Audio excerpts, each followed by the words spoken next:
Vamos lá, pessoal, vamos iniciar mais uma aula, mais um curso com muito carinho, com muito amor, para que você possa entender tudo sobre inventário, tá bom? Esse é o objetivo, inventário na prática, para que você possa, de fato, conhecer essa forma de regularizar imóveis. Inventário é uma forma de regularizar imóveis também. Volto a falar, nós temos um imóvel regular, único e exclusivamente aquele que aparece no cartório de imóveis, onde eu solicito uma certidão de propriedade e essa certidão de propriedade sai no meu nome. Então, eu posso comemorar porque esse imóvel está regularizado. Esse imóvel está regular. Ótimo, posso comemorar. Quando o imóvel não está no meu nome, se eu tenho uma escritura pública, um formal de partilha, uma carta de adjudicação, qualquer outro documento que eu tenha, não é prova de propriedade, é prova de posse.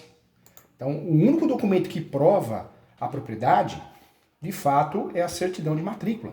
Seja transcrição ou matrícula, a certidão de propriedade. Então, muita atenção em relação a isso. Cuidado, o inventário por si só não regulariza o imóvel, hein? Eu sempre falo isso, né? Objeto de muita confusão, objeto de muitas dúvidas. O inventário por si só, fazer um inventário de um falecido, falecida que não tinha um imóvel no seu nome, pode ser que não seja o melhor caminho. Pode ser que não seja o melhor caminho, porque fazer um inventário por fazer, você não vai regularizar o imóvel. Essa é a realidade, né? Você consegue regularizar o imóvel do falecido, da falecida, quando de fato esse imóvel estava no nome do falecido, da falecida. Aí eu consigo regularizar o imóvel através de inventário, senão não consigo. Então, muito cuidado em relação a isso, tá bom? Vamos lá, vamos conversar, tem muito assunto aqui. Quando nós falamos de inventário, o inventário pode ser feito de forma judicial, ação judicial. Eu vou fazer uma ação. No passado, o processo era físico, então eu faria as primeiras declarações, e aí depois das primeiras declarações eu apresentava os documentos do imóvel. Hoje tudo é digital. Eu oriento os meus alunos, eu faço dessa forma, quando eu vou apresentar o inventário, eu não fico fazendo por etapas. Eu já faço uma petição inicial, nessa petição inicial eu já apresento tudo. Eu já apresento o meu pedido, né, o inventário, já apresento também as primeiras declarações, os bens do falecido, os bens, dinheiro. Eu faço isso. Eu faço isso porque fazer um inventário por partes não é mais necessário. Você pode até fazer, mas vai atrasar o processo. Então eu já faço uma petição completa, com as primeiras declarações, que são os imóveis, os bens deixados pelo falecido e falecida, já peço a nomeação do inventariante, já também já junto documentos, testado de óbitos, RG, CPF do falecido, da falecida, documentos dos herdeiros, certidão de casamento para quem é casado. Eu prefiro fazer dessa forma. Eu não preciso ficar fazendo por etapa. Primeiro peço a abertura do inventário, depois apresento as primeiras declarações. Não, o processo era assim, porque era físico, então iria por etapas, né? Hoje não, digital você já faz tudo. Celeridade, economia processual, você pode até mencionar que em virtude da celeridade, do princípio da celeridade, economia e cooperação, eu venho requerer já apresentar na mesma peça, na exordial, o pedido de inventariante, quem vai ser o inventariante. Venho pedir também, já na inicial, apresentação das primeiras declarações. Já faço tudo, né, gente? Já faço tudo. Deixo o inventário, a petição de inventário, a ação de inventário mais completa possível. A peça, gente, vai ser feita assim: endereçamento, o juiz, né? Quando nós temos vara de família e sucessões, é para lá que eu vou encaminhar, quando não tem a vara civil. Qualificação das partes, como eu estou acostumado. Lembrando que eu posso fazer uma ação, e o nome vai ser ação de abertura de inventário. É o termo mais correto, mais utilizado. Mas eu posso chamar também ação de inventário judicial, não tem problema, não estaria errado, ok? Nessa ação, eu vou falar dos bens deixados por ocasião do óbito, do nome completo do falecido, nacionalidade, estado civil, CPF, com o último domicílio. Eu vou indicar essa indicação no último domicílio é importante. Falecido na data também eu tenho que indicar. Na cidade eu indico a cidade também, conforme certidão de óbito juntada, anexada, ok? Vou para os fatos. Nos fatos eu posso esclarecer o autor, né? O autor é indicar a relação com o de cujos, o autor, o inventariante, a relação com o de cujos é o falecido, né? Então eu posso fazer isso. O autor é filho, filha, irmão, irmã, marido, esposa, companheiro. Então vou fazer isso, vou apresentar nos fatos isso. Vou indicar também o endereço, conforme certidão, que também vou juntar anexo. Dessa união, se for companheiro ou companheira, Eu vou mencionar que nasceram filhos, conforme certidão de nascimento também, vou fazer isso. Depois eu vou trabalhar com outro tópico. Então o primeiro tópico seria ali a ação de abertura de inventário ou ação judicial de inventário, tanto faz, qualificação, fatos.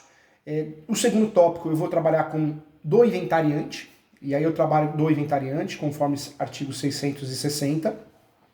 E aí eu posso escrever de forma simples, atendendo aos requisitos dos artigos 615, 617 e 660, inciso 1 do CPC, requer a nomeação e indicar o inventariante como inventariante. Eu falo sempre para a família, quando eu sou contratado para fazer um inventário, eu oriento você que é advogada, oriento você que vai fazer um inventário, tem que escolher alguém para ser inventariante. Esse negócio de falar, eu não quero, o juiz, a juíza pode nomear um inventariante, ele é pago, né? Ele é pago e tem inventariante que cobra por esse serviço 10 mil reais por mês, 20 mil reais por mês. Tivemos um caso no escritório que o patrimônio era muito grande do falecido, ninguém queria ser inventariante, o juiz nomeou, ele cobrou 35 mil reais mensais para ser o inventariante. Então, cuidado, alguém tem que ser inventariante, é fato. Outro tópico que eu posso abrir, da meeira, né? O de cujos era casado em regime de comunhão parcial de bens, separação total de bens, união universal de bens, com quem constituiu o patrimônio e teve tantos filhos. Aí junto a certidão constante nos autos. Aí vou mencionar os nomes completos, né? Os nomes dos filhos, nome completo, nacionalidade, estado civil, idade, portador da cédula de identidade, inscrito no CPF tal, residente domiciliado na rua tal, no município, endereço eletrônico, que é o e-mail, ou qual convivia em regime de bens, um exemplo. Então, faço isso. Depois, eu posso abrir outro tópico dos herdeiros, né? Então, eu abro do meeira, depois eu abro dos herdeiros, posso fazer isso também, isso é muito comum, cada um tem um jeito de escrever, mudou muito o processo digital, mas existe essa forma adequada de fazer também, então posso fazer isso também. Então, interessante. Quero lembrar você também, quando nós fazemos aqui a seleção dos herdeiros, eu posso também já trazer os documentos, né? Eu vou falar do herdeiro inventariante, eu posso trabalhar ou em tópico separado do inventariante, ou eu menciono o herdeiro inventariante, tanto faz. Inventariante eu vou trabalhar com estado civil, nacionalidade, estado civil, profissão, data de nascimento, escrito no CPF, RG tal, residente domiciliado na rua tal, vou fazer isso. Herdeiro, herdeira 2, herdeiro 3, trabalho dessa forma, conforme documentos, conforme atestado, anexos, né, documentos anexos. Abro um tópico também do espólio, e aí eu posso mencionar, visto que era viúva e por consequente era único possuidor do bem, o espólio é composto por 100% de bem abaixo descrito, por se tratar de bem comum do casal. Assim, o espólio deixado pelo inventariante é constituído do seguinte bem. Aí eu vou esclarecer os bens. Aí eu posso até colocar em caixa alta também. Descrição do bem. O único bem existente no espólio a ser partilhado pelos herdeiros. Coloco lá, doc tal, documento. O que eu tenho que ter em mente nessa petição de inventário? Eu sempre apresento os bens do falecido, da falecida. Eu sempre preciso, na petição de inventário, eleger, nomear, pedir para que seja nomeado o inventariante. Eu sempre tenho que apresentar a partilha, né? Mas sempre, gente, inventário foi criado para pagar dívidas. Para pagar as dívidas do falecido da falecida. Então, o grande objetivo do inventário é esse, pagar as dívidas do falecido da falecida. Então, eu devo, né, abrir um tópico das dívidas e obrigações. E aí eu menciono, a inventariada era pessoa simples, aposentada, viúva, numa vida módica, sem luxos e requintes. Eu posso fazer isso, eu gosto de trabalhar dessa forma, peticionar dessa forma, se é o caso, depende do caso concreto, claro.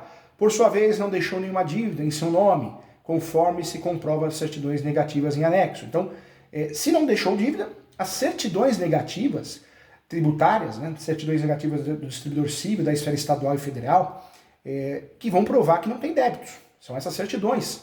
Mas esse tópico das dívidas e obrigações eu tenho que abrir. Se tem dívida, eu pago, o inventário paga. Se não tem, eu menciono que não tem dívida. E depois eu abro um tópico da partilha, que é o chamado plano de partilha. E aí eu trabalho nesse tópico em caixa alta. O plano de partilha será dividido ou será dividido em cotas iguais ao único bem deixado pelo falecido, sendo dividido entre todos os herdeiros ou todos os filhos deixados, pois em comum acordo todos anuíram. Tem uma formiguinha, o professor está matando a formiguinha aqui, o professor fica comendo doce, né?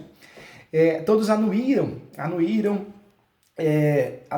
e assim em proceder. Um exemplo, lembrando que o inventário judicial pode ser consensual, eu posso procurar o Poder Judiciário, não tem briga nenhuma, os herdeiros, o meeiro e a meeira estão de acordo, e o inventário pode ser litigioso, contencioso, tem briga, né? Então são inventários de formas diferentes. Eu tenho que seguir o plano de partilha, cara crachá. O artigo 1829, né, ele trata da sucessão legítima, que difere na ordem seguinte. Os descendentes, em decorrência com um cônjuge sobrevivente, salvo se casado este com falecido no regime de comunhão universal de bens, ou de separação obrigatória de bens. O artigo 1640, parágrafo único, ou se no regime da comunhão parcial, o autor da herança não houver deixado bens particulares também. Com isso, gente, na petição, eu vou mencionar, com isso requerem que seja efetuada a partilha entre os 8 filhos, 2 filhos, 3 filhos. Então é assim que eu vou trabalhar, né? Eu vou pedir a partilha, cuja cota parte de cada um equivale a 12,5%, né? 12,5%, se for 8 filhos, um exemplo. Com isso, o bem, estou usando um exemplo hipotético, tá? Com isso, o bem avaliado no valor tal, 200 mil, 300 mil, 1 milhão, atestada por certidão de lançamento do IPTU, né, ou ITR, normalmente nós vamos analisar pelo valor venal, ou o valor de referência em alguns estados. Então, vou fazer isso. E aí eu trabalho, finalizando a minha peça. Desse modo, requer que seja realizada a partilha com a devida divisão de cotas iguais entre os irmãos herdeiros. E vem com os pedidos em caixa alta. Diante do exposto, requer desse juízo a abertura do inventário. O pedido, gente, é copia e cola mesmo. Mesmo que eu trabalhe com o nome ação de inventário judicial ou ação de abertura de inventário, o pedido vai ser sempre igual. O pedido 1 ou o pedido A, eu vou trabalhar o quê? A abertura do inventário e, consequentemente, a nomeação do requerente inventariante, nomeado para encargo de inventariante na presente ação, deferindo-lhe prestar compromisso, vez que é filho do de cujos, escolhido entre irmãos para estar à frente da administração do bem deixado. Poderia ser o companheiro, a companheira, viúva, a viúva. Depois o tópico 2 nos pedidos, é o tópico 2 dos pedidos. A admissão dessa petição com as primeiras declarações do requerente, por conter informações legalmente necessárias, em homenagem à instrumentalidade do processo e suas formas. Um exemplo, eu gosto de peticionar desse jeito. 2 pontos, né, o ponto e vírgula. Terceiro pedido, a citação dos demais herdeiros, cuja qualificação e cujo domicílio residencial forem elencados em tópicos específicos dessa petição, para que conheçam essa demanda e ofereçam suas alegações, se desejarem. Lembrando que a citação a gente só vai pedir se o inventário for litigioso, se o outro herdeiro, eu quero que seja citado. Se todos os herdeiros assinarem procuração para o mesmo advogado, advogada, para você, não precisa, não existe a necessidade. No inventário eu preciso pedir a intimação do representante do MP, é a regra do jogo, ante a presença de interesse do herdeiro, né, absoluto, relativamente incapaz. E no final eu sempre vou pedir a procedência do pedido para que, após o regular processamento feito, seja expedido o competente formal de partilha nos termos do plano de partilha apresentado. Eu preciso fazer isso, tá? Preciso pedir a procedência e que seja elaborado, seja feito o formal de partilha, que é o documento que eu vou levar no cartório de registro de imóveis para registrar os imóveis, os vários imóveis, um imóvel só. Quando é um herdeiro só, eu posso pedir adjudicação, quando é um herdeiro só. Conforme o artigo 319, eu tenho que seguir o artigo 319, que é o requisito da petição inicial, eu também tenho que trabalhar na peça protesto de provas. Protesta, provar por o alegado por todos os meios de prova em direito admitido, em especial documental que segue anexo. Um exemplo, tem que ter valor da causa, o valor da causa é o valor estimado do bem a inventariar, se for um só, ou do monte mor, né, do espólio, dos valores totais, conta, moto, carro, eu junto tudo. Nesse termo pede deferimento, local e data, vem o nome do advogado, é OB e a devida assinatura. Então, a peça, né, a petição inicial é assim. Normalmente, qual que é o andamento do processo de inventário?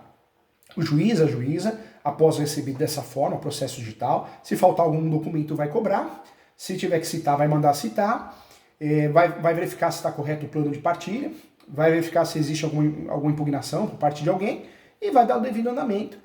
Com a sentença procedente vai ser expedido o formal de partilha, né? Então, funciona assim. Então, o modelo que eu trouxe para você de cabeça aqui é a forma que eu faço, é a forma que eu uso. O modelo de abertura de inventário, então, começa com endereçamento, sempre para vara especializada, de sucessões quando tem, quando não tem é vara civil. A qualificação, nome da qualificação em residência, o nome de qualificação em residência, sempre por intermédio do advogado, instruído com procuração, desse jeito.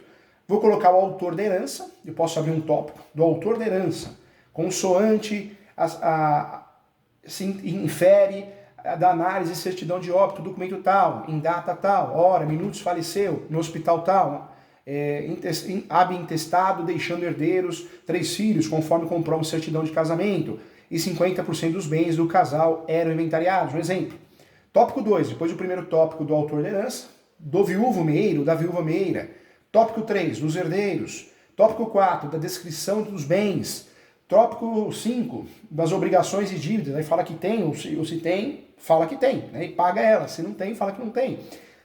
E aí eu vou para o pedido. O pedido é a abertura do inventário. Posso pedir justiça gratuita, posso no inventário, na petição de inventário, posso abrir a preliminar, hein? Para pedir prioridade processual, justiça gratuita, uma perícia, eu posso fazer isso também, tá? Na preliminar é antes do mérito, antes dos fatos. Então, fique atento em relação a isso. Então, esse é o formato da petição de inventário. Quando eu vou contestar, eu sou um herdeiro e quero contestar, aí vou me habilitar como terceiro interessado e vou contestar. Ou eu vou ser citado e vou contestar após a citação. É assim que funciona, tá? É desse jeito que tem que ser feito.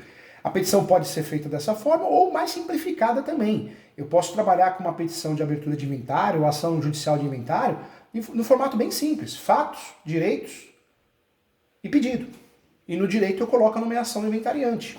Então eu posso fazer assim também. Se você quiser, não tem nada de errado. Não existe uma formalidade para fazer inventário, né? Muita gente, eu vejo que tem muita gente na internet que dá curso de inventário, que complica, parece que é um bicho de 7 cabeças. Não, a petição, no formato que você se adeque, no formato caixa alta, separado, fica mais didática, mas você pode fazer o basicão, fato, fundamento e pedido.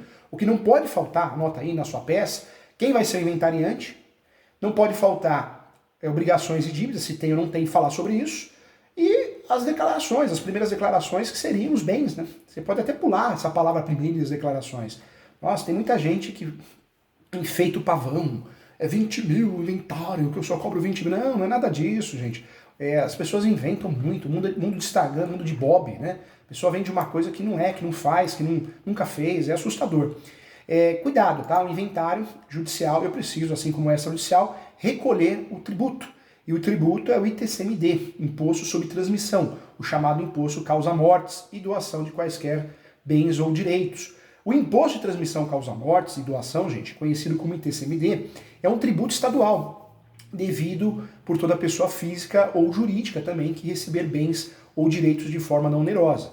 As formas mais comuns de transmissões ou cessões não onerosas de bens ou direitos, né, são a doação. A doação e a sucessão patrimonial causa-mortes é a mais comum. E é importante saber também que a doação pode ocorrer de diversas formas, por exemplo, a diferença, né, de partilha e uma separação, renúncia de herança em favor de um herdeiro, distribuição desproporcional, não justificável, de lucros de pessoa jurídica, assunção de dívidas de terceiros, isso é muito comum. Segundo a legislação, gente, o ITCMD será calculado e recolhido pelo próprio sujeito passivo, sem qualquer exame prévio de autoridade administrativa, acontecendo no passado, hoje não, por intermédio de declaração de informações econômica fiscal do imposto sobre transmissão causa-mortes e doação, né, de quaisquer bens e direitos.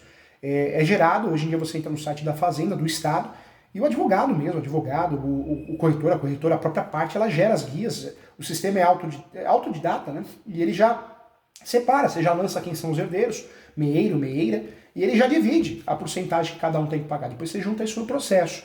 Então, embora não exija manifesto prévio, o lançamento feito pelo contribuinte fica sujeito à revisão, claro, posterior, que tem por objetivo de apurar se as informações prestadas pelo sujeito passivo e utilizadas no cálculo do imposto estão corretas. Então, se você, advogado, corretor, corretora, parte interessada, faz um preenchimento no sistema e calcula, né, paga errado, paga um valor menor, com certeza a Fazenda vai mandar uma notificaçãozinha para fazer a retificação, que não é nem um bicho de 7 cabeças, é só fazer a retificação também. Se bem que é difícil errar, hein? É difícil errar porque é muito simples, né, hoje você fazer a declaração, né? Você fazer é muito simples, mudou muito, né? É muito facilitado.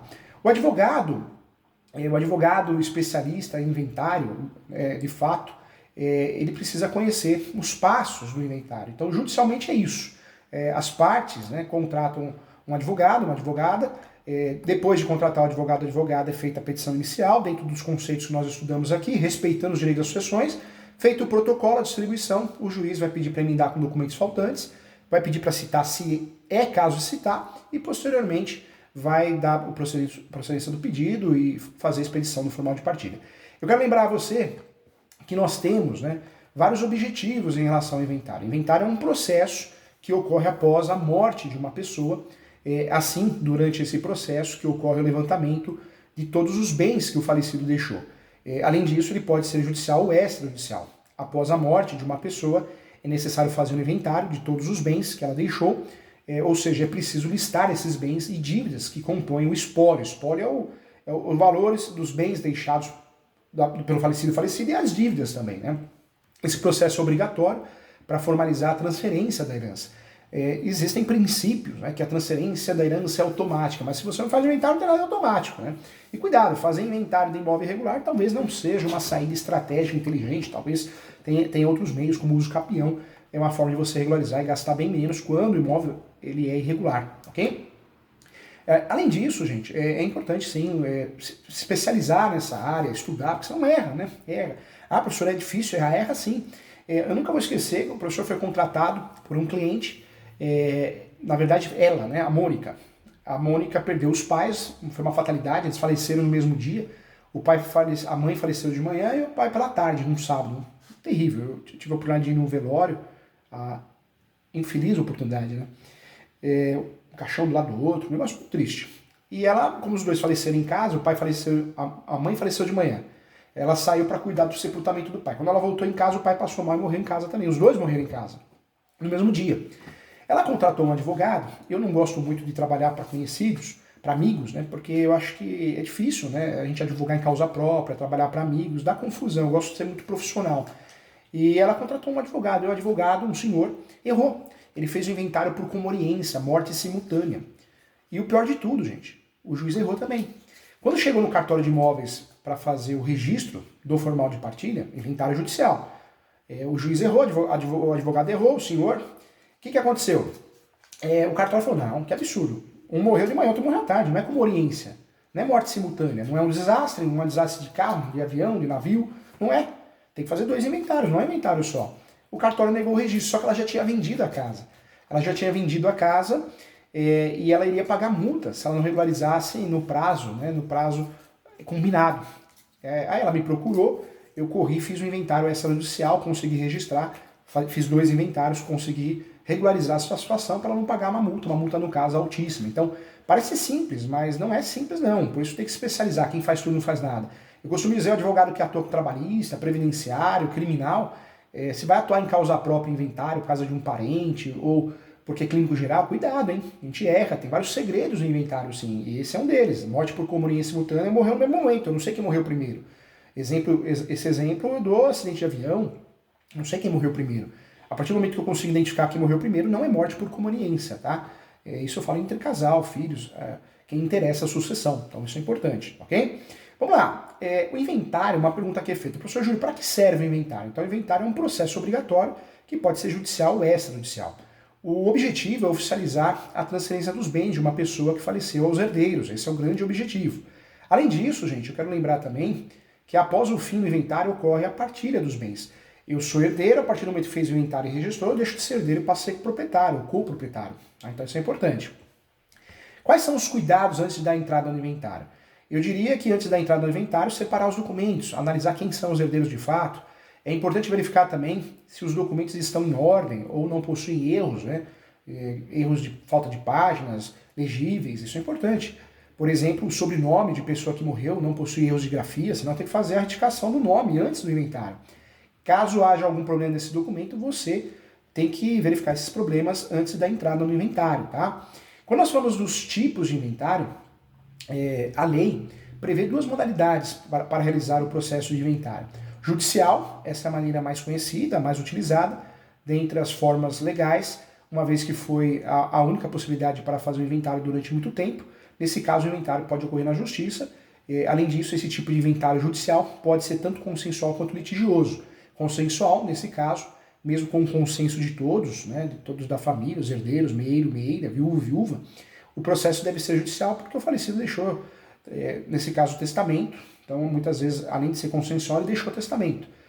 Desse modo, deverão fazer o inventário no Poder Judiciário, quando tem testamento.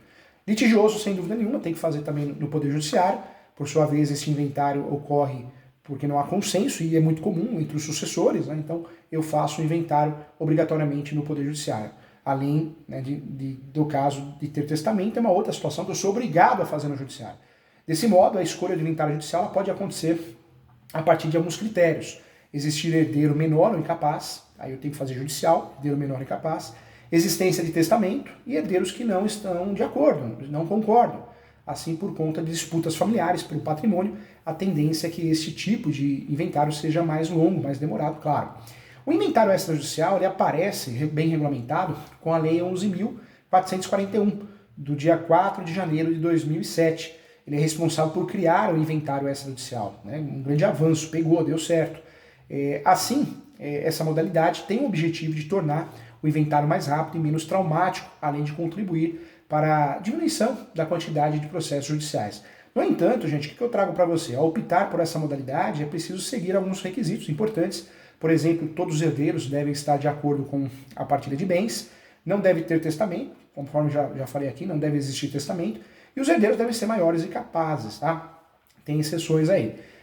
Assim, para esse tipo de inventário extrajudicial, basta que os herdeiros estejam de acordo e possuam um advogado, né? Tem que ter a presença do advogado-advogada de forma obrigatória, para que possa entregar os documentos, assinar a escritura pública, o que vai substituir, de fato, o formal de partilha e a escritura pública. Então é importante. Quanto tempo demora o inventário? O inventário extrajudicial é mais rápido? De fato ele é, né? Via de regra, o inventário judicial ele deve terminar algo em torno de 12 meses, um ano. É a média. Claro que o cartório, se o cartório é lento, o cartório é ruim, qualquer processo vai demorar lá, né? Mas em média um ano. No entanto, gente, o juiz pode aumentar esse prazo sim, caso tenha que fazer emendas, documentos, seja feita uma habilitação, uma contestação, tá? Então acontece isso sim. O inventário extrajudicial é mais rápido porque, de regra, feita a escritura pública em 10 dias, 15 dias, é muito rápido. Quanto custa fazer o inventário? Antes de listar os possíveis custos, né, de um processo de inventário para que a gente fique sabendo, possa orientar o nosso cliente, é preciso deixar claro que cada caso é um caso. Porque tem casos que eu vou fazer um inventário só, tem casos que para fazer aquele inventário eu preciso fazer um outro, não posso fazer um inventário e pular as outras mortes, né? Então, quanto mais inventários tem para fazer, mais caro fica. Se eu faço o inventário dentro do período de 60 dias, não tem multa. Quem cobra a multa é a Fazenda, não é o Tribunal de Justiça, hein? A multa do ITCMD, né? Então, cuidado. O imposto ITCMD, voltando nesse assunto, sempre que você precisar transferir um bem, terá que pagar o ITCMD ou o imposto sobre transmissão de mortes e doação. No inventário, estou falando, ou na doação. Desse modo, gente, você deverá pagar esse imposto para transferir o patrimônio da pessoa que faleceu para o nome do herdeiro. Eu trago para você que o ITCMD, cada estado tem uma tabela. São Paulo é 4%, uma tabela fixa. Tem estado que o valor é cobrado proporcional ao monte mora, ao valor dos bens deixados pelo falecido, né? Então o valor ITCMD leva em conta o valor, em regra, do bem deixado para o falecido, deixado pelo falecido para os herdeiros, né? Retificando aqui. Então, um exemplo, outros estados, Bahia. Eu vou usar o exemplo da Bahia. Se o valor do espólio estiver entre 100 mil e 200 mil, é uma tabela, 100 mil a 200 mil, vai pagar 4% do valor do espólio.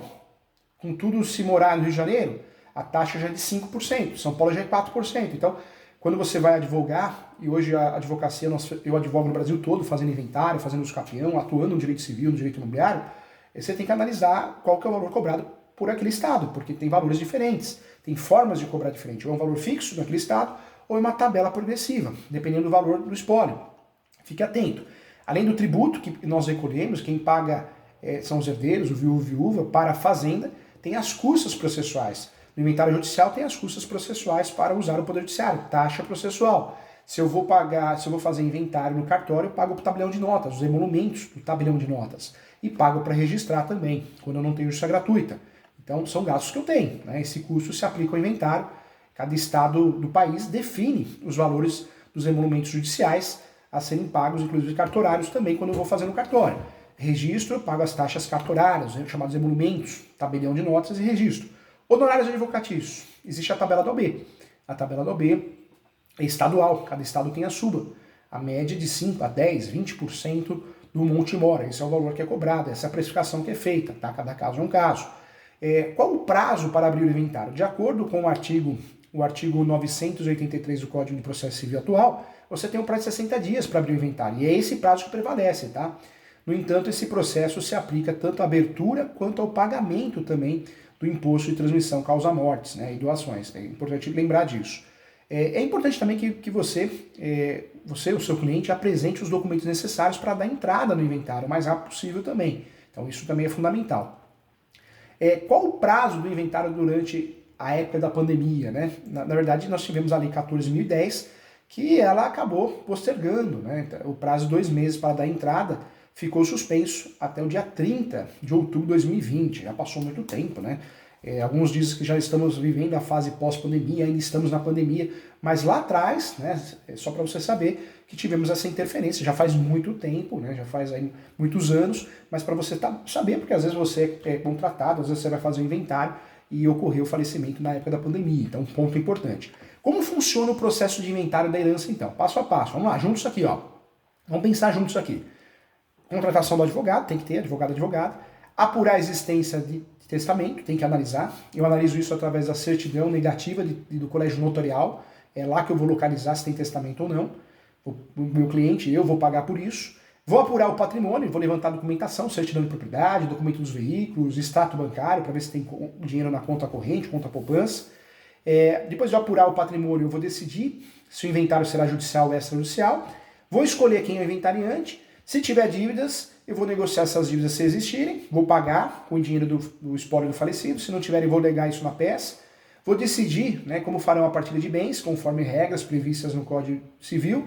Vou pagar os tributos, né, os impostos, e vou emitir o formal de partilha ou escritura pública. Esses são os passos a passos, tá, que devem ser feitos.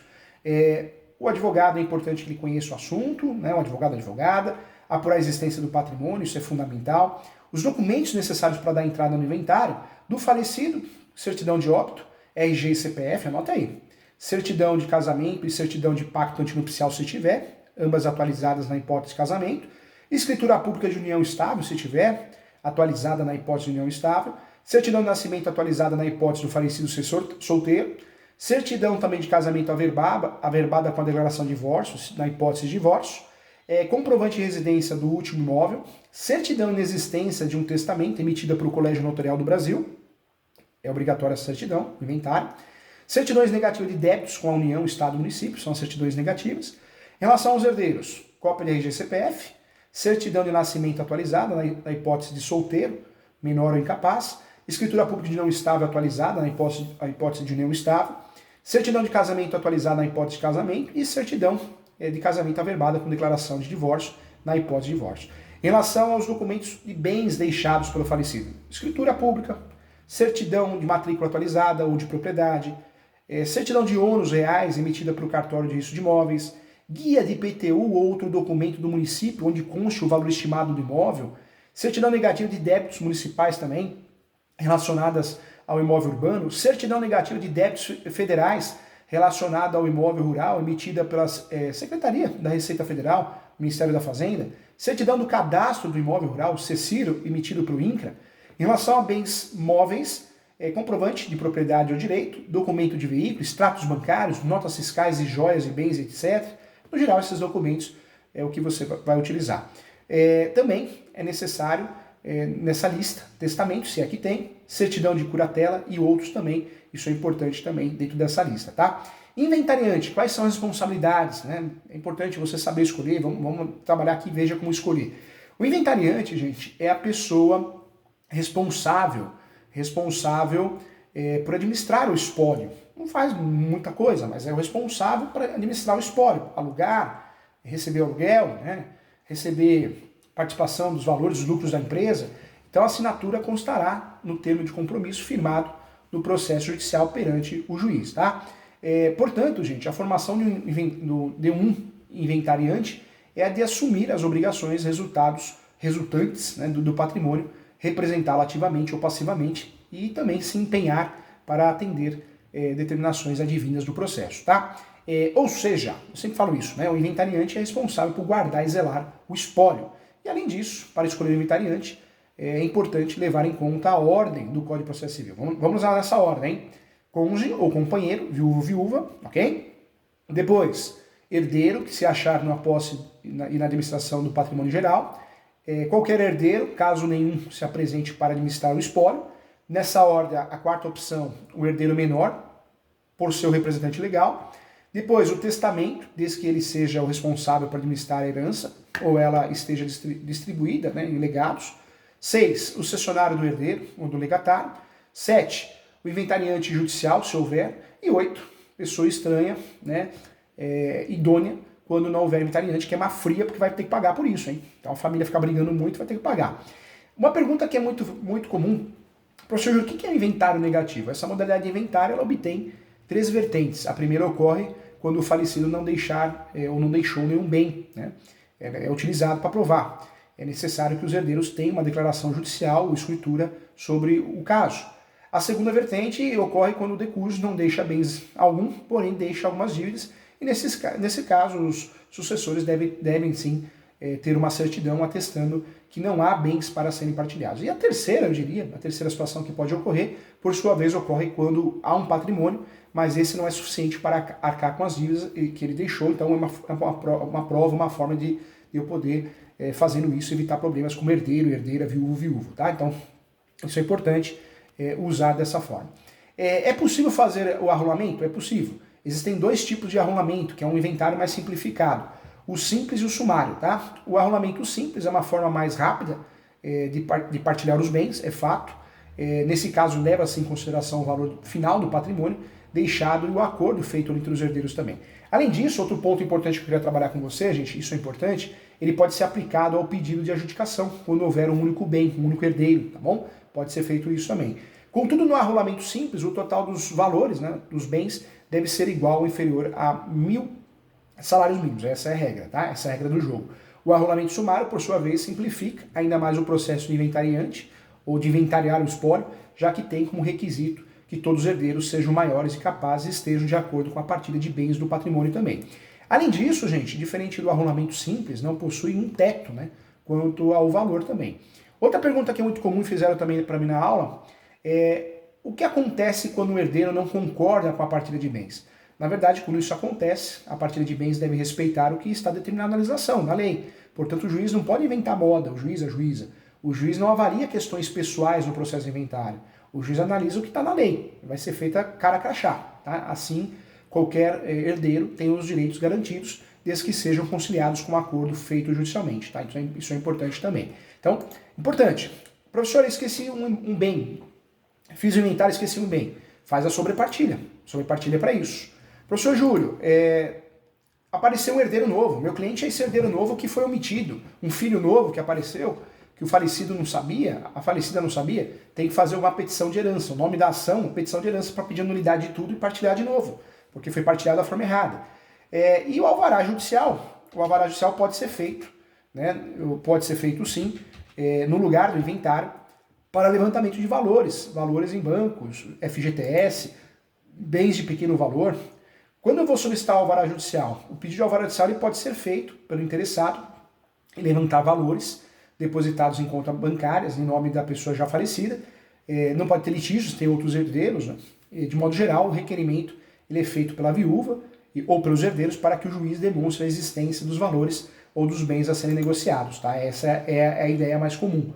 Alvará é o documento, né, fornecido por um juiz para saque dos valores ou autorização também para praticar algum ato, por exemplo, assinar escritura pública de venda, né, de compra e venda, representando o espólio. Então eu posso fazer um pedido de alvará judicial no meio do inventário para vender um bem de pequeno valor ou liberar um valor para poder custear o inventário. E se o falecido deixou um bem só, eu posso fazer alvará deixando de lado o inventário. Tá? Então, importante isso. Quero lembrar você, quando eu não sei o dinheiro que o falecido deixou, tem meios para descobrir. Posso fazer o processo judicial, sendo nomeado inventariante, eu posso ter acesso a essas informações. Dá para quebrar esse sigilo, né? E quando eu vou procurar o cartório, eu posso fazer uma escritura pública de inventariante também. Quando eu preciso pedir o inventário judicial, o alvará judicial, pedir sempre que a liberação precisa liberar um saque, movimentações, valores ou venda de compra de bens que esteja em nome da pessoa que não tinha condições de assinar o documento, tá? Se o titular do direito for pessoa falecida ou incapaz, menor de 18 anos, chamado curatelado, né, ou interditado, é preciso pedir alvará judicial, que é uma autorização do juiz para praticar o ato necessário, tá bom? Precisa de advogado? Precisa. Sim, precisa contratar um advogado. Outra pergunta. Posso solicitar um alvará judicial? Ou melhor, quem pode solicitar um alvará judicial? O pedido de alvará pode ser feito pelo interessado e levantar valores depositados em contas bancárias em nome de pessoa já falecida, desde que seja herdeiro, herdeira, isso é muito comum.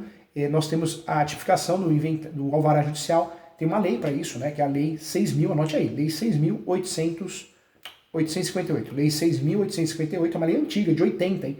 Lei 6.858 de 80, que esclarece, né, que os interessados, ou seja, quem pode entrar com pedido de alvará, tá? Os dependentes habilitados perante o órgão da Previdência Social, INSS, ou no caso de regime especial da Previdência, o órgão público pertinente também, e os demais sucessores, desde que autorizados por alvará expedida por um juiz que os tenha reconhecido como tal, com base na legislação também. Onde pedir o alvará judicial? O pedido é feito no Poder Judiciário, na Vara de Família e Sucessões ou na Vara Civil, quando não tem. É feito respeitando as regras para a liberação de FGTS, fundo de garantia, conta corrente, conta poupança, isso aparece na Lei 6.858 de 1980, tá? Então, importante. Como conseguir um alvará judicial? Primeiro, apresentar a prova de que existe um saldo bancário, valores, né, ou bens em nome da pessoa que não pode assinar ou requerer a liberação falecida ou não, tá? Então, a regra do jogo. Tem regras, hein? Não posso substituir o inventário através do alvará, porque senão eu não recolho tributo, né? Então tem regras, e a Lei 8.858 esclarece muito bem, ela limita o valor a ser partilhado por meio do alvará judicial. É possível partilhar a herança, sim, quando os valores não ultrapassem a 500 OTNs, né? OTNs. Professor Júlio, OTNs, esse nome difícil mesmo. OTNs, né? OTNs por quê? Porque é o valor de precificação, né? De precificação que é estabelecido no artigo 2º da Lei 6.858 de 80, OTNs, tá? Então, 500 OTNs, a tabela é até 500 OTNs. O interessado deve indicar os herdeiros e os valores existentes na conta do autor falecido, autor, autora, e o valor é 50 OTNs. Isso é importante, esse valor você tem que analisar sempre qual o valor atualizado. Esse valor hoje é R$ 25,08. Esse é o valor de 2022. Então, sempre olhar qual que é o valor do OTNs. Extrapolando esse valor, 500 OTNs, não dá, tem que fazer inventário, tá? Extrapolado o limite de 500 OTNs é necessário o processo de inventário, obrigatoriamente, para a liberação do valor ultrapassado a quantia, tá? Então, fique atento. Quando é necessário, existem duas situações, então, que requerem autorização judicial e existe a necessidade do levantamento via alvará, tá? Então, levantamento de valores da conta do falecido, quando a pessoa falecida deixa valores, conta bancária para sacar ou levantar valores, e é preciso demonstrar ao juiz por meio de extrato ou outra prova, como cartão correspondente do banco, demonstrando que existem valores depositados e resta, assim, apresentar o grau de vínculo com o falecido, cônjuge, pai, filho, irmão, tá? Isso é necessário, sim. É necessário juntar certidão de óbito, certidão de casamento do falecido ou nascimento, se solteiro, certidão de nascimento de todos os interessados no pedido também, e requerer a expedição de alvará para levantamento desses valores, tá? Sacar resíduo do INSS no falecimento do genitor também, no caso de aposentado, que morre antes de receber o pagamento referente àquele mês, deixa um resíduo do INSS, né, correspondente ao 13º proporcional, por exemplo, uma fração ideal do valor, do benefício, no mês do óbito. Então o INSS não pode reter esses valores, esses resíduos, pois estão, ou pelo menos estavam, incorporados ao direito até então do segurado, por isso também pode ser motivo de alvará. Receber a restituição de imposto de renda do falecido também, a restituição do imposto pode ser feita mediante requerimento ao delegado da Receita Federal, da jurisdição do último endereço do falecido, desde que exista dependentes habilitados perante o INSS, conforme certidão de dependentes do INSS, até que seja fornecida pelo INSS. O requerimento deve ser formulado pelo cônjuge viúvo, né, viúva, convivente também, ou herdeiro capaz, ou tutor ou curador, conforme o caso também. Eu posso tentar fazer dessa forma administrativa, se não conseguir, vou pedir através de FGTS também. Posso pedir para receber cotas de PIS, PASEP, né, do falecido, transferência de veículos e venda de imóveis também posso fazer isso. E para antecipar valores de um processo também, tá bom? Então, isso é necessário. Lembrando que o alvará judicial, normalmente as tabelas da OAB, assim como o inventário, normalmente é cobrado 20% sobre os valores levantados, tá? Cada tabela da OAB tem diferenças, algumas falam um valor menor, a média é 20%. O alvará é cobrado a precificação 20% sobre o valor deixado sobre o monte mor, ok? Então, legal. Bacana, hein? Mais uma aula com muito carinho para você. Tem perguntas?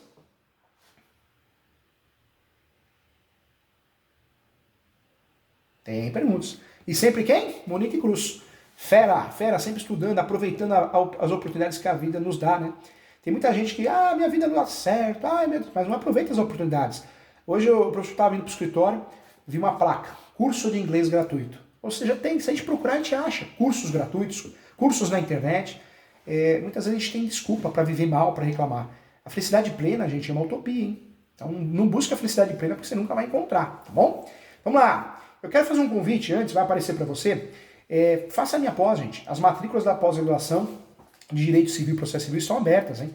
Você que é corretor de imóveis, corretor, advogado, investidor, tem a minha pós de imobiliário fantástica. Pós focada na prática. Tem muito corretor de imóveis, corretor, advogado da fazenda. Faça a minha pós de Direito Imobiliário e Transações Imobiliárias. Transações e negócios imobiliários, negócios contratuais. Pós Direito Imobiliário, focada na prática online. Tem plantão de dúvida uma vez por mês. Entra no site www.portalesu.com.br www.portalesu, Escola Superior Universitária.com.br. Entra lá. Siga o professor nas redes sociais, no Instagram, professor.julio.sanches. Siga no meu canal do YouTube, professor Júlio César Sanches. Muitas aulas, cursos gratuitos, palestras, webinários.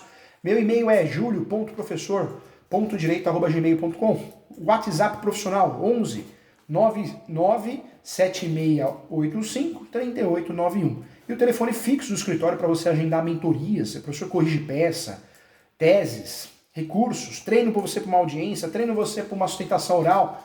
O telefone é o 20615649. 20615649. Eu atendo o Brasil todo, ou presencial ou online, tá bom? Legal, vamos voltar para a pergunta então. Bacana. A Monique Cruz pergunta: herdeiros que querem vender através de uma cessão de direitos hereditários. Nesse caso, o comprador terá que pagar o ITCMD? Olha só, Monique, nós temos os direitos hereditários e os direitos possessórios. Quando eu for fazer direitos hereditários, o que eu preciso fazer? A compra e venda de direitos hereditários para quem está comprando ou para quem está vendendo? É muito importante que tenha a anuência de todos os herdeiros. Quando eu compro direitos hereditários da forma equivocada, né, ou seja, por instrumento particular, ou não tem anuência do herdeiro, gente, eu estou dando um tiro no pé. Sabe por quê? Porque eu não estou comprando nada, não é válido. Sempre que eu for comprar direitos hereditários, se eu sou o terceiro, eu posso fazer isso. Mas tem que ser por escritura pública. Tem que ser por escritura pública e também tem que ter assinatura de todos os herdeiros. Então, tem que ter. Se eu não tenho essa possibilidade de fazer escritura pública porque acho caro, o tabelião de notas eu não tenho condições de pagar, ou um dos herdeiros sumiu, então é melhor comprar a posse, hein? Cessão de direitos possessórios e afins, conforme anunciado no 492. É importante, né? É importante falar sobre isso, porque comprar errado você não está comprando nada. Depois você vai fazer um uso capião, alguma coisa, você não tem um reconhecimento, né?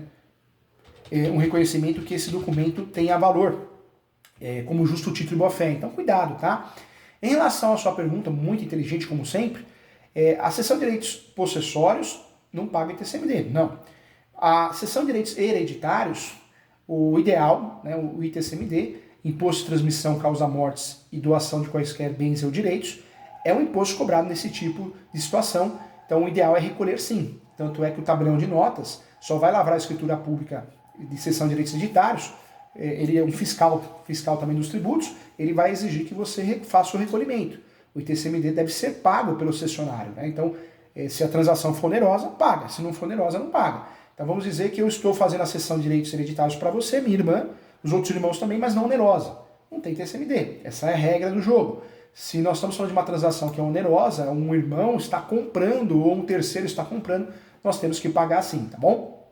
Então, também um tema muito importante. Quando nós falamos de cessão de direitos hereditários, é o contrato para compra e venda de direitos hereditários, de herança, por parte dos herdeiros ou de um terceiro. É o direito que as pessoas que vão herdar algum bem tem de recebê-lo, ou seja, é a transferência de bens ou direitos de um patrimônio após o falecimento de um ente querido, tá? Como que eu faço a cessão de direitos hereditários? Então, se for fazer, escritura pública, com a anuência de todos os herdeiros, se for onerosa, recolho sim, tá? Só pode se falar em herança após a morte do autor, né, da herança dele ou dela. Eu não posso vender a herança de alguém se ele não morreu, hein? Cuidado, tem isso também, já vi aqui no escritório. Então, muita atenção em relação a isso. Para fazer a cessão de direitos hereditários, a cessão é feita em notas, tabelião de notas, em escritura pública. Deve ser verificado ainda em notas se algum dos herdeiros gostaria de ceder sua parte, parcial ou inteiramente, tá? Quais são os documentos necessários para fazer uma cessão de direitos hereditários? É importante que os herdeiros e cessionários levem RG, CPF ao tabelião, certidão de nascimento ou certidão de casamento, se casado, e é importante levar RG também e CPF do cônjuge, tá? Pacto antinupcial, caso não tenha comunhão parcial de bens, alguns documentos que comprovando a profissão e também o comprovante de residência. Os documentos exigidos, gente, por todos os envolvidos, até mesmo o falecido, são os mesmos, ok? Há algum imposto, então, sobre direitos hereditários? O ITCMD, que é o Imposto sobre Transmissão Causa-Morte, doação de qualquer bens e direitos, é imposto cobrado sim nesse tipo de negócio. Caso seja, né, uma relação de compra e venda, cessão onerosa, o ITCMD deve ser pago pelo cessionário sim, quando a cessão do título é dada de forma gratuita. O ITCMD é pago pelo donatário, tá? Então existe uma discussão se paga ou não paga. Tem juristas que defendem que não tem que pagar e tem juristas que defendem. Hoje os cartórios entendem o quê? Que na cessão de direitos hereditários ela é onerosa? Paga, não há dúvida. Ela é gratuita? Então existe um entendimento doutrinário que não. Por parte dos cartórios é cobrado e quem paga é o donatário, só para não gerar confusão, tá? Se alguém, né, que lhe substitua na cessão, o tributo é pago pelo fiduciário e, por fim, em caso de herança, o herdeiro é quem paga o imposto, tá? Esse imposto é pago em 2 momentos, no recebimento da herança e também na cessão de direitos hereditários. E é possível pedir, né, a anulação do cedimento dos direitos hereditários quando mal feito. Quando mal feito dá para pedir, eu posso fazer isso. É possível pedir a anulação, de fato, há um período de 4 anos para que o credor solicite à justiça a anulação da cessão de direitos hereditários. Isso ocorre principalmente quando há fraude contra os credores envolvidos no processo. Então tem 4 anos, esse é o prazo para pedir, para poder fazer isso, tá bom? Então, importante aí. Legal, né? Agora sim você tá craque sobre o assunto, acho que ninguém te engana mais, dá para poder fazer uma consultoria muito bem feita aí. Um abraço, muito obrigado. Tem mais perguntas? Vamos ver. Tem mais perguntas, a Monique. Quais são as formas que o comprador teria para regularizar o imóvel comprado de herdeiro? Inventário. Quando nós falamos de inventário, eu compro cessão de direitos hereditários de um herdeiro, né? De todos os herdeiros. Eu faço inventário no lugar dele. É o ideal. Posso até trabalhar com uso capião, né? Se eu tenho a posse, mas se você vai trabalhar com uso capião, é melhor pensar em cessão de direitos possessórios com cláusula de posse. Mesmo porque se o contrato não foi feito da forma correta, cessão de direitos hereditários, igual nós falamos, escritura pública, anuência de todos os herdeiros, pode ser que o judiciário nem reconheça como um justo título de boa-fé porque não cumpre o artigo 108, tá bom? Olha o Cleiton aqui. Na petição de inventário, coloca o valor da causa. Coloca o valor da causa de forma obrigatória, tá? Qual que é o valor da causa? Do bem deixado, se for um único bem. Ou do multimor. De todos os bens deixados pelo falecido. Somo tudo e esse é o valor da causa. Artigo 319. Pedro Natal. Professor, é possível exigir o inventário após a morte dos pais, depois de 3 anos da morte? Os irmãos ocupam os bens da minha mãe e não quer fazer inventário, deixando os demais irmãos de fora. É possível. O inventário eu tenho que fazer dentro do prazo de 60 dias para não pagar a multa do ITCMD. Mas eu posso fazer a vida inteira, inventário de um falecido ou falecida. Só que eu vou pagar a multa. E a multa fica maior ainda, superior, a partir de 180 dias. Então, não é porque eu tenho que fazer inventário em 60 dias se não posso fazer mais. Eu posso fazer depois desse prazo, mas fica mais oneroso, mais caro, entendeu? E quem tem a posse, gente, precisa tomar cuidado, porque quem tem a posse exclusiva, um herdeiro tem a posse exclusiva, hoje tem um entendimento do Superior Tribunal de Justiça que pode fazer uso capião, né? Por isso tem que fazer o inventário quanto antes, se você não quer perder os seus direitos de herança. Existe a ação de arbitramento de aluguel, para cobrar aluguel do herdeiro que está no imóvel, existe a ação de extinção de condomínio, quando um herdeiro quer vender, o outro não quer, então eu peço que seja feita a venda judicial, tá bom? Olha o Pedro Natal aqui. Opa, pode voltar a pergunta do Pedro, pode voltar. Tem como entrar com uma ação para exigir o inventário? Não tem como entrar com uma ação, não precisa disso. Ah, o herdeiro não quer fazer inventário, vou fazer uma ação de obrigação de fazer. Não. O herdeiro não quer fazer inventário? Faz você. Faz o interessado, faz o herdeiro que quer fazer, faz o viúva, a viúva. E aí pede para citar esse herdeiro que não quer fazer. Esse herdeiro, esse viúva, esse herdeiro, não precisa da ação de obrigação de fazer. Faz inventário judicial litigioso. Tá bom? Legal. Vamos lá, mais uma. A Clarissa. Professor, se alguém deve para o espólio, não pode terminar o inventário sem receber essa conta? Na verdade, eu preciso levantar. Quando eu vou fazer um inventário, eu preciso fazer o levantamento do falecido a falecida, quais dívidas ele deixou. Esses levantamentos são feitos através das certidões do distribuidor civil, da esfera estadual, da esfera federal. Quando tem um credor, e esse credor fica sabendo do inventário porque é público, em regra, ele tem que se habilitar nesse processo. Ele pode se habilitar, ele pode contestar, né? Pode falar, opa, tem que me pagar aqui, tá bom? Legal. O imposto municipal não é pago no inventário? Não. É pago só o imposto estadual, ITCMD. O municipal é na transação, né, de compra e venda, tá bom? Legal. Gente, que aula, hein? Fantástico. Quero agradecer a todos, quero convidar todo mundo, você que tem interesse em fazer a minha pós-graduação, vem fazer. Entra no site www, tem muitos cursos gratuitos, gente. Tem vários cursos gratuitos na Escola Superior Universitária. Você que é corretor de imóveis, corretor, advogado, advogada, simpatizante, faz os cursos gratuitos, tem vários webinários, palestras gratuitas. Entra no site, gente. Após de Direito Civil e Processo Civil, você aprende a cobrar. Você aprende a cobrar honorários. Você aprende a advogar na pós de Direito Civil e Processo Civil. Tem a pós de Direito Imobiliário que é fantástica. Qualquer corretor, advogado que atua no ramo, fala que atua, tem que fazer. É online, gente. E o custo é R$ 958,80, gente. Não é o valor da parcela, é um valor que você ainda parcela. R$ 958,80 parcelado. Tanto curso besta na internet, gente. Tem